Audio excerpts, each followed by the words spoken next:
Okay, so let's get started. Good evening, Miss Jess, and thank you so much for joining our interview session. We are so happy that you could be with us today. So let me introduce myself. My name is Danisha. Yeah, you can call me Danisha, and this is my assignments partner. Hi, my name is Afika, but you can call me Pika. Yeah.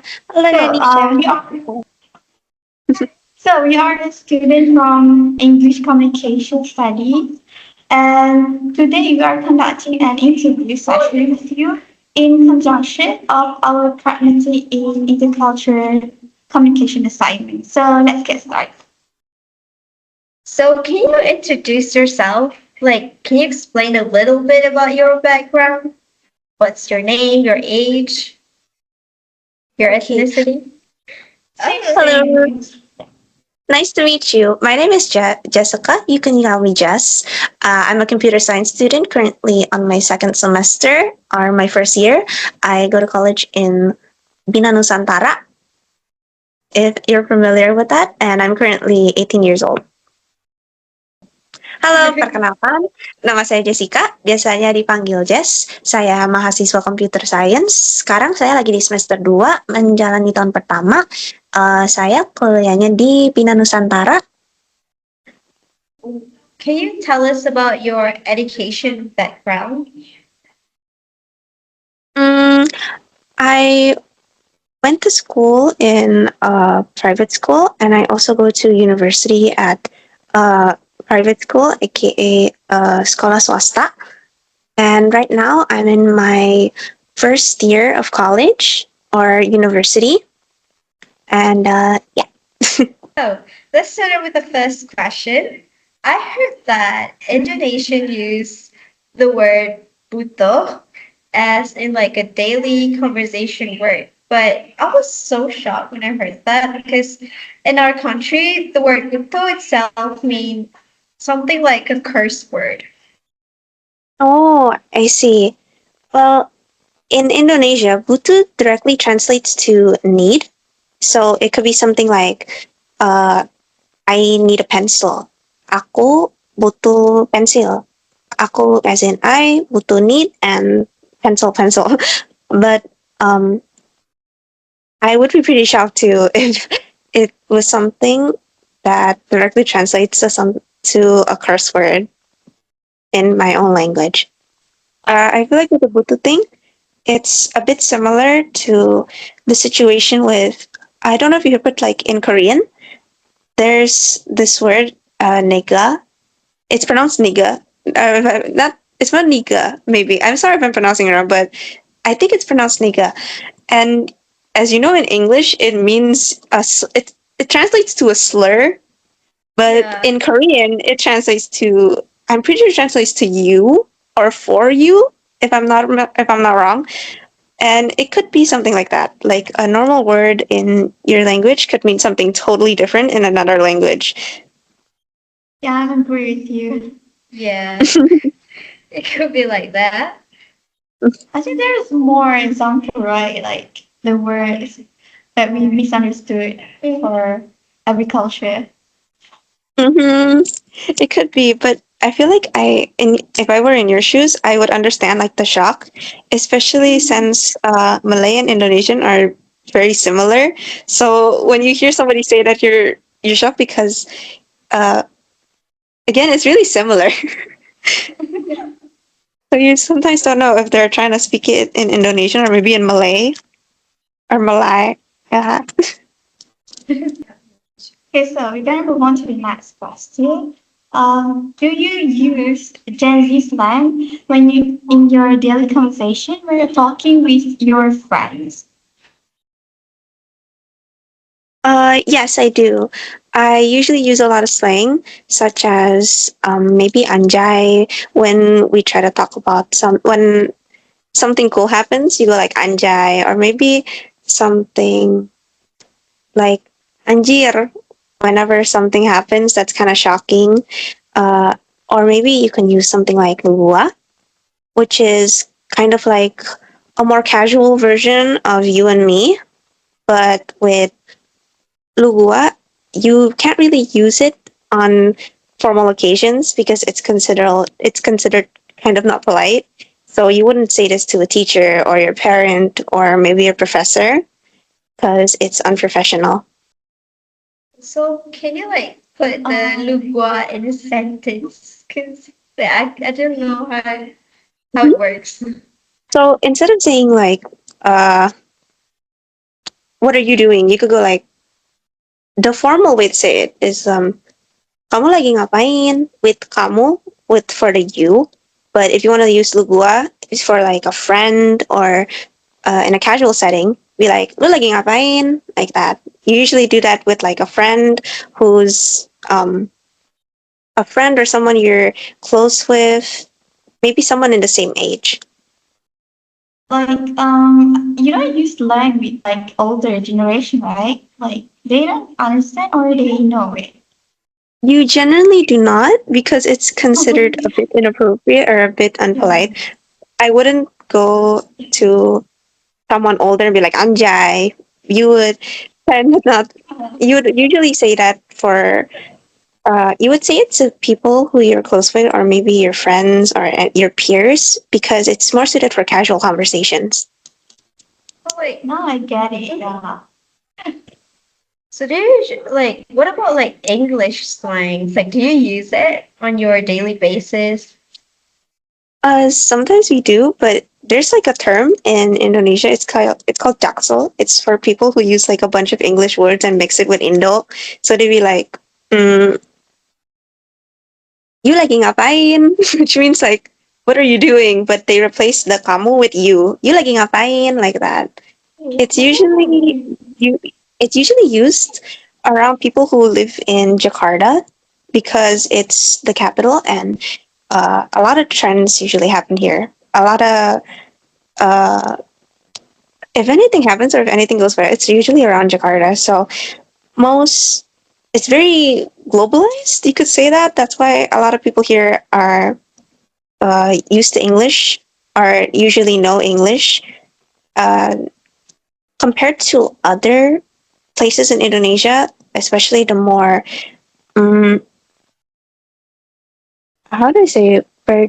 Maybe the perdesaan, like maybe the countryside, Right. you wouldn't expect a lot of people who speak English. So for English slang, it's usually reserved with cities. Like the term for bookbird, doesn't it slang or This term, what? bookbird? Oh, the Is it term slang? bukber. Yeah. It's it's like a slang for buka bersama.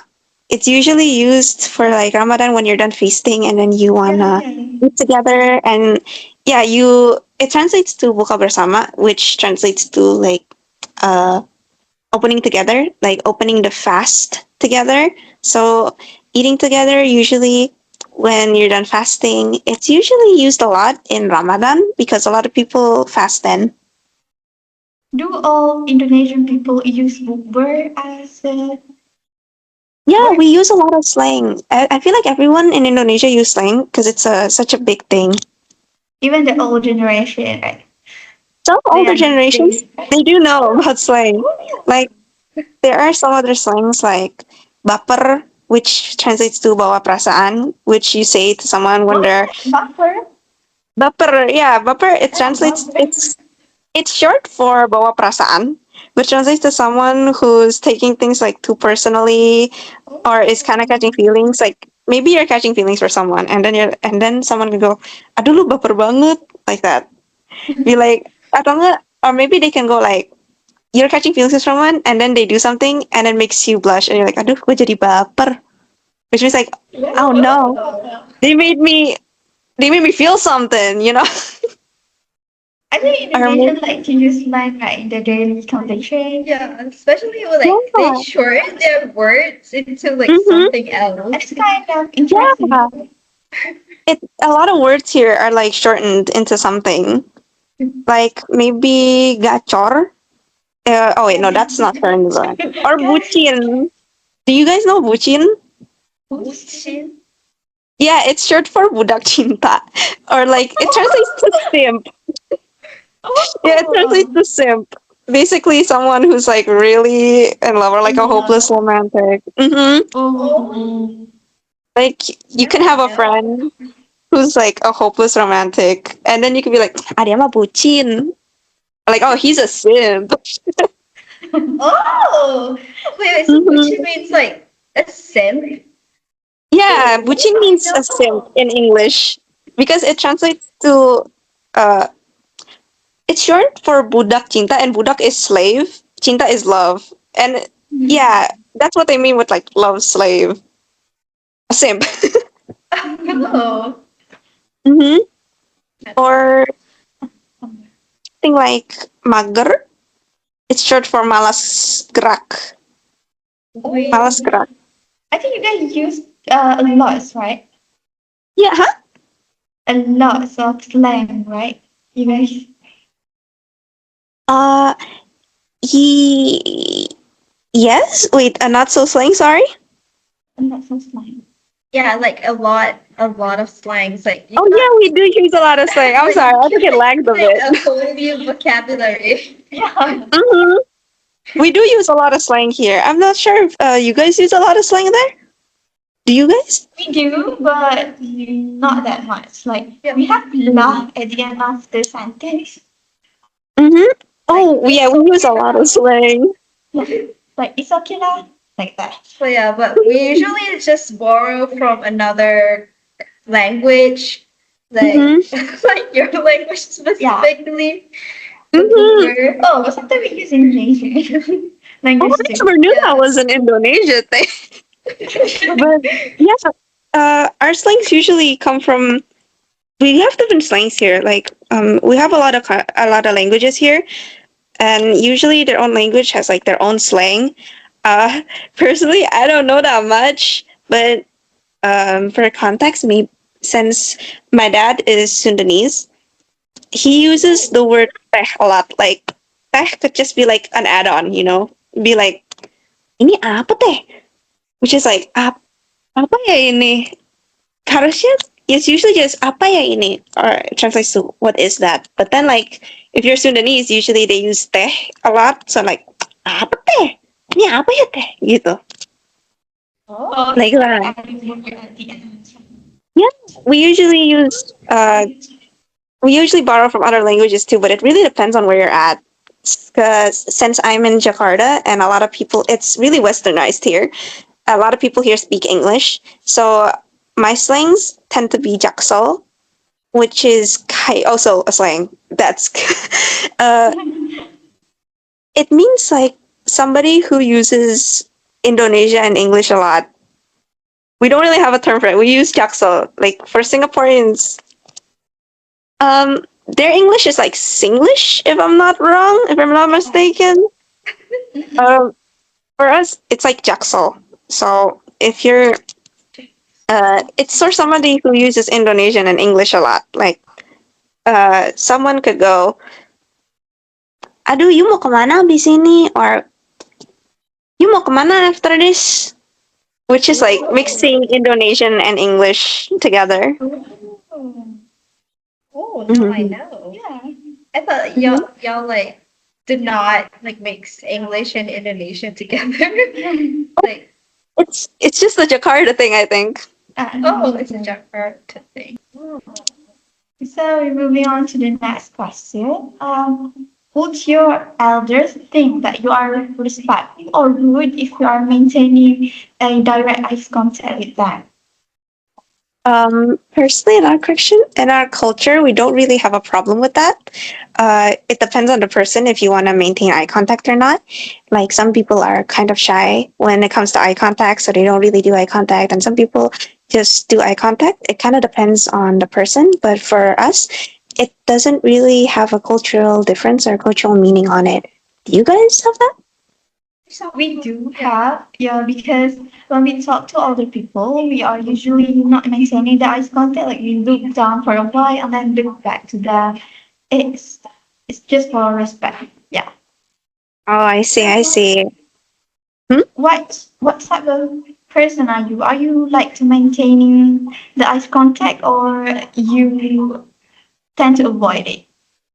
Um, I usually like to maintain eye contact. I feel like I'm a pretty confident person. So, uh, when I talk to someone, I usually try to maintain eye contact. But when I see that they're kind of uncomfortable with it or they try to not look at me, then try to avoid eye contact. I just feel like when you make eye contact with someone, it just lets them know that you're really focused on them.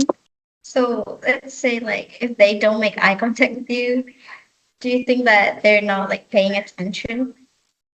It kind of depends on the person. It could just be that they're too shy to make eye contact.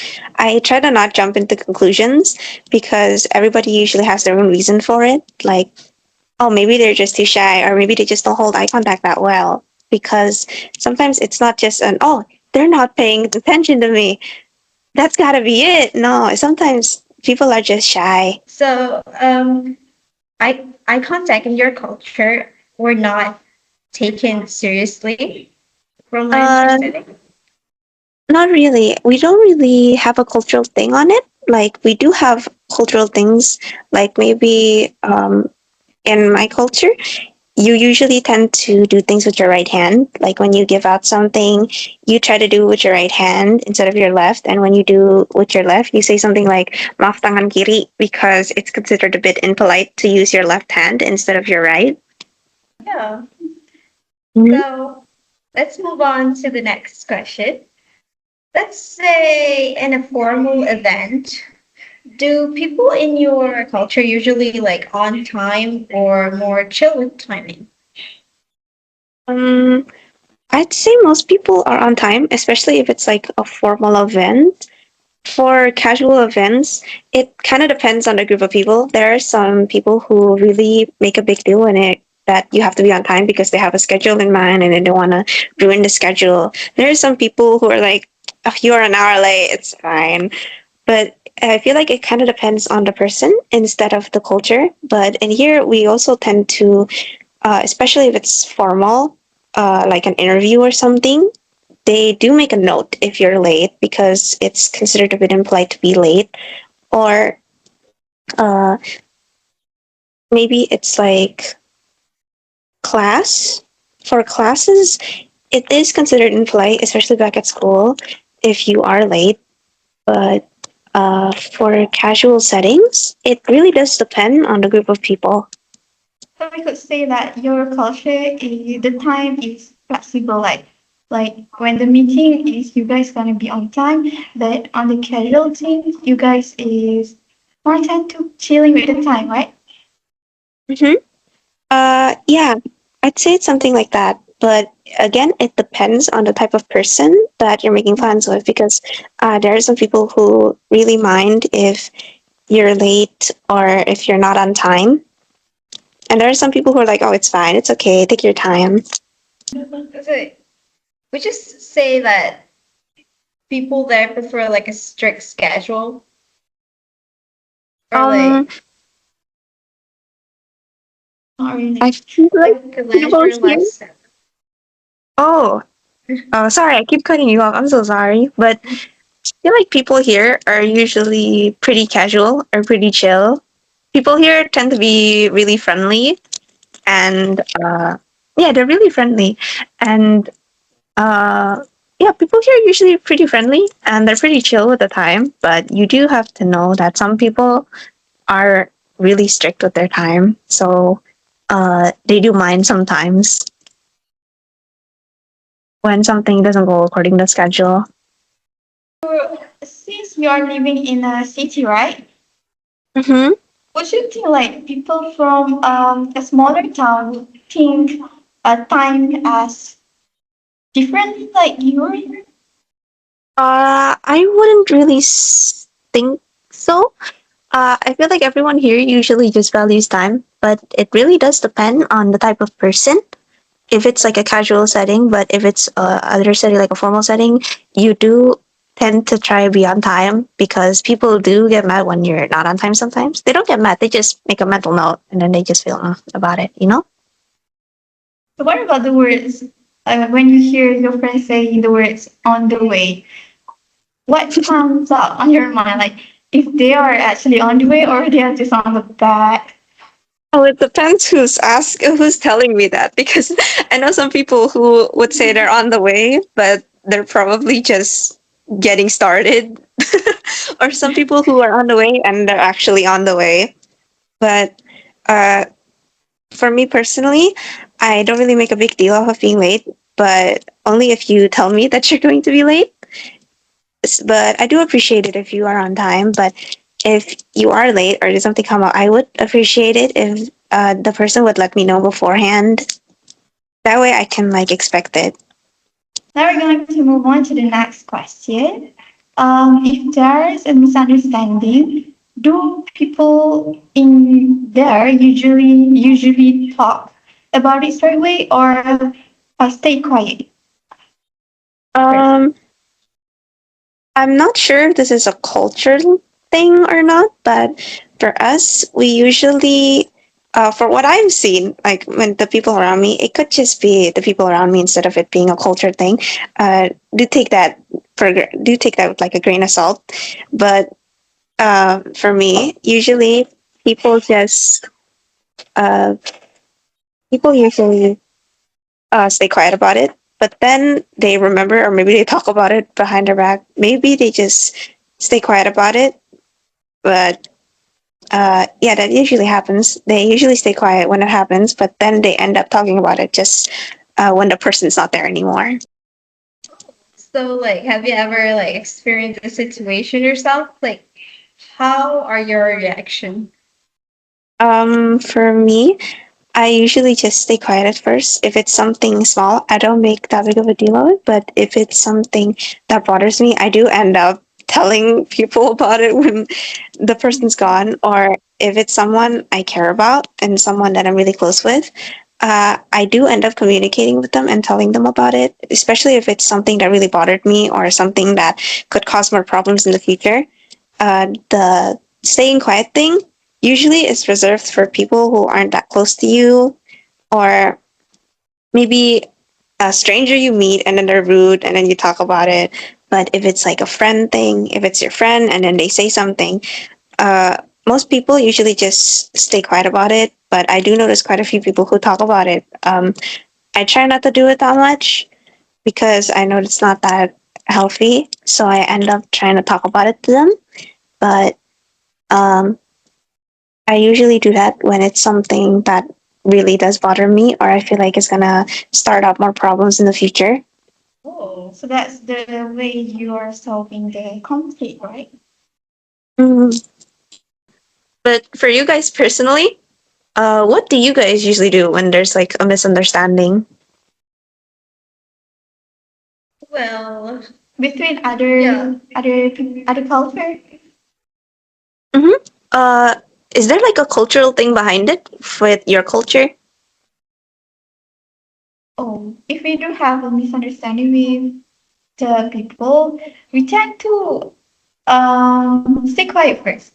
And then Mm-hmm. we're trying to um We basically have to wait for the right yeah, time to confront them. Ah, Like, I think it's the same yeah, because we can we cannot like actually like attack avoid. like straight away. Yeah, we should have to wait for the right time. And this might be a cultural thing, but if there are mistakes, you usually, if but the person making the mistake is older than you or maybe in a higher position than you, then you can't really criticize that because it's considered impolite.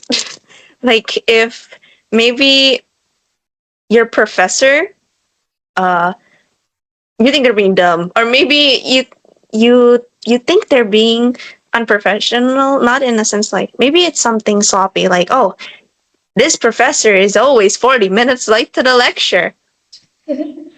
You can't really call them out, like tell them directly. There's usually other ways to handle that situation. Like you can complain about it to like the professor survey. I don't know. In my uni, we have that.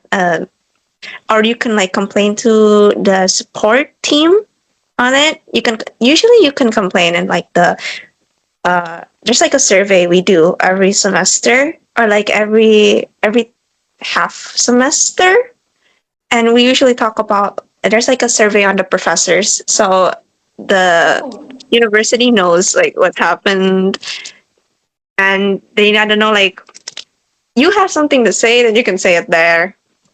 Yeah, we also have that. We have to rate our Yeah. lecture, right? Mm-hmm. Well, we basically just We can just five star. lie. Yeah. Just give it a 5 out of 5 lecture. But Yeah. we don't. We don't. Oh, I gave this one professor like a really angry review because I was really angry because there was a time where uh I couldn't, for my uni we usually do attendance via Wi-Fi. And the Wi-Fi was not Wi-Fiing that day. Like it was just on my phone. Everyone else could do it, but no, I couldn't. And I tried to do it on like other devices, and it still didn't work. And the teacher was teaching. The professor was teaching, and I didn't want to disturb him while he was teaching. And there was 2 sessions: the first session and the second session. He usually doesn't have like breaks. It's just he does the whole session in one take, so like 4 hours. But then you have to do attendance twice, and I couldn't do my attendance the second time because I was having like technical difficulties. So I was like, oh, you know what, it's fine. In the end of the lecture, they usually do like manual attendance. So I was like, Oh it's yeah. fine. Oh There's the yeah. manual attendance. But when I was done, when the lecture was done and he was doing the manual attendance, he called out my name, and I usually the teachers just mark you as attended. They mark you as attended, but they may have put like, oh, technical difficulties, or oh, forgot to attend via Wi-Fi. But this one professor was kind of mad. I guess I think he just had a personal problem with students forgetting to do attendance. So it's like, well, if people are gonna do this, I'm just not gonna mark them next time. So I'm gonna mark you as late. And I was Hey. kind of mad Yeah. because there was there was no way I could be late. I tried to tell him, but he wouldn't really listen, so I kind of got mad. And then I wrote like a really You have to. mm, Well, that's tea. yeah. Yes. Thank you so much for your insight. And with that, I think our interview session has come to the end. Okay. Thank you again for your time for us and your sharing to us. And without you, I think your input will not be in our interview today. So Yeah.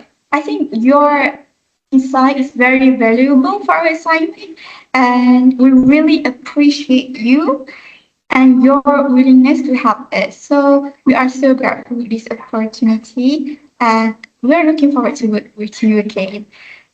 So once again, thank you, Miss Jessica, for your time. Yeah. Thank you so much for your time. Thank you, Okay. and thank you for having me. Yeah, you're welcome. I'm glad I was able to help, and thank you so much for having me too. It's been an honor to help you with your assignment. I hope you guys get a great grade. Thank you. Thank you. We hope you like a great too. Yeah. Thank you. I hope I don't go insane. Thank you so much. I'm gonna go.